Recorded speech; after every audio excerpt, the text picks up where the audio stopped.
Pernah nggak sih jantung tiba-tiba deg-degan kencung banget padahal nggak ada apa-apa? Atau kepala rasanya penuh, muter-muter, mikirin kemungkinan paling buruk? Kalau pernah, Anda nggak sendirian. Nah, kali ini kita bakal coba kupas tuntas soal gangguan kecemasan. Sesuatu yang ternyata jauh lebih rumit daripada sekedar rasa cemas biasa. Pertanyaan bagus, dan jawabannya ya jelas, normal banget kok. Cemas pas mau presentasi penting atau katakanlah kencan pertama, itu kan sebenarnya alarm alami dari tubuh kita, kasih sinyal biar kita lebih waspada. Jadi pada dasarnya cemas itu justru teman kita loh. Tapi, coba deh bayangin, gimana kalau alarm tadi itu nggak pernah mati? Bunyi terus-terusan tanpa henti. Nah, disitulah bedanya. Di titik itulah kita mulai bergeser dari rasa cemas yang wajar ke sesuatu yang bisa, mengambil alih hidup kita. Oke, jadi di mana sih persisnya garis pemisahnya? Yuk, di bagian pertama ini kita bedah bareng-bareng apa beda utamanya antara cemas yang biasa aja dan gangguan kecemasan. Nah, ini dia perbandingannya. Cemas biasa itu kan sifatnya sementara ya. Pemicunya jelas, reaksinya juga sepadan. Malah bagus, bikin kita waspada. Tapi kalau gangguan kecemasan, itu beda cerita. Dia menetap, kadang pemicunya nggak jelas sama sekali, rasanya berlebihan banget, dan ujung-ujungnya malah mengganggu. Gampangnya gini deh, cemas biasa itu kayak alarm kebakaran. Ada asap, dia bunyi, terus mati.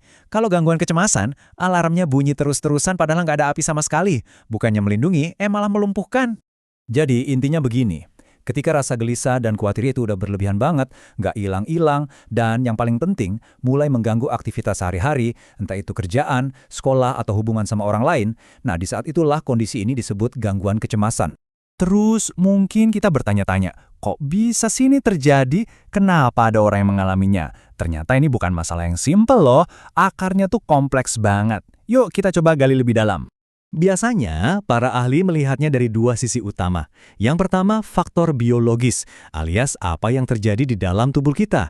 Terus yang kedua, faktor lingkungan, yaitu apa yang terjadi di luar. Dan yang menarik, sering banget keduanya ini saling terkait dan bekerja sama. Oke, dari sisi biologis dulu ya. Ini tuh seringkali soal sistem di otak kita. Bisa jadi karena ada ketidakseimbangan kimia otak, misalnya zat seperti serotonin. Atau bisa juga karena bagian otak yang ngatur rasa takut namanya amigdala itu terlalu aktif. Faktor keturunan juga ngaruh loh. Kalau ada riwayat di keluarga, risikonya bisa jadi lebih tinggi. Nah sekarang, kita lihat dari luar. Pengalaman traumatis di masa lalu itu bisa jadi pemicu besar. Atau tekanan sehari-hari deh, tuntutan di kampus, di tempat kerja, masalah keluarga, atau peristiwa berat lainnya dalam hidup. Semua ini tuh ibarat menekan tombol yang bisa bikin kecemasan muncul atau jadi makin parah. Oke, jadi gimana sih rasanya mengalami ini? Ternyata wujudnya itu bisa terasa di pikiran sekaligus di badan kita. Yuk kita lihat dari dua sisi ini. Gejala psikologis alias yang kita rasakan di pikiran, dan gejala fisik, yaitu yang dirasakan tubuh. Secara psikologis, rasanya tuh kayak ada kaset rusak di kepala yang muter pikiran-pikiran negatif terus-terusan. Muncul rasa takut yang berlebihan soal hal yang belum tentu terjadi, jadi susah banget buat konsentrasi, bahkan untuk hal-hal kecil. Bawaannya nggak tenang, gelisah, dan gampang banget panik. Ini benar-benar pertarungan di dalam pikiran yang nggak ada habisnya. Dan tubuh kita pun ikut bereaksi. Jantung jadi berdebar kencang, nafas jadi lebih cepat atau terasa sesak, keluar keringat dingin, badan gemeteran, bahkan bisa sampai sakit kepala dan susah tidur.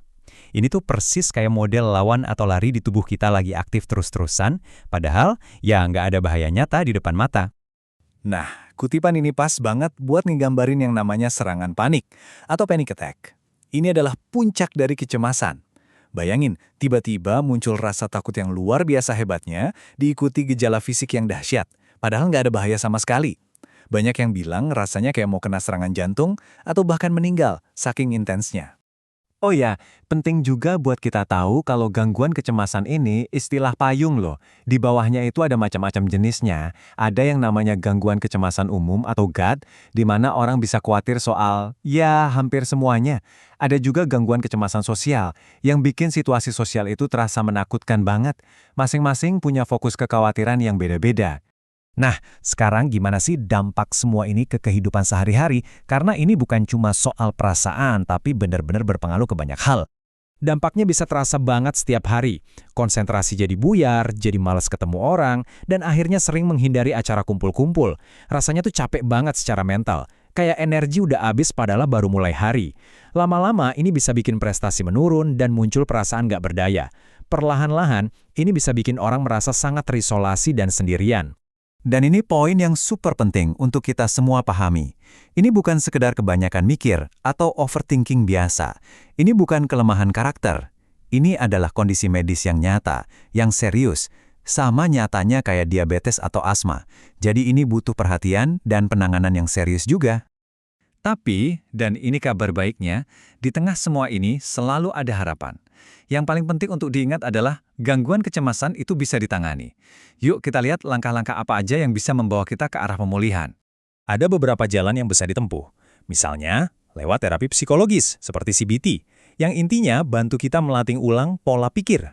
Terus, ada juga teknik-teknik relaksasi yang kelihatannya simpel tapi ngebantu banget, kayak latihan pernafasan atau meditasi. Tentu, menjaga gaya hidup sehat juga punya peran besar. Dan yang paling krusial dari semuanya, jangan pernah ragu atau malu untuk cari bantuan profesional. Itu langkah yang paling kuat. Jadi pesan utamanya adalah ini, pemulihan itu sangat-sangat mungkin. Kuncinya ada di penanganan yang tepat dan dukungan dari orang-orang sekitar.